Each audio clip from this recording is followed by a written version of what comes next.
আমাদের এখানে তৃণমূল সরকার সবসময় জানবেন দুষ্টের দমনের পরিবর্তে দুষ্টের পালন করে, বা দুষ্টের পালন ছাড়া এনাদের কিছু কাজ নেই। আমরা এতদিন জানতাম দুষ্টের দমন শিষ্টের পালন, ঠিক তার বিপরীত কাজ। তাহলে এখানে দুষ্কৃতি রাজ চলছে, মাথার উপরে তৃণমূলের হাত আছে, এর পরিষ্কার অর্থ কি? তার মানে যাই ঘটে যাক না কেন, এখানে যাই ঘটে যাক না কেন, আমাদের দিদি আমাকে রক্ষা করবে।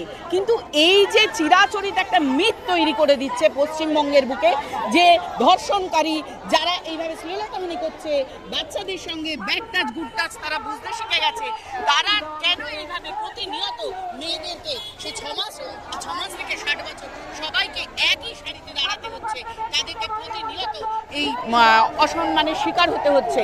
তারপরেও শিক্ষা নেই। অভয়া থেকে শিক্ষা নেবে কি? তার আগেও তো কামদুনি হয়ে গেছে।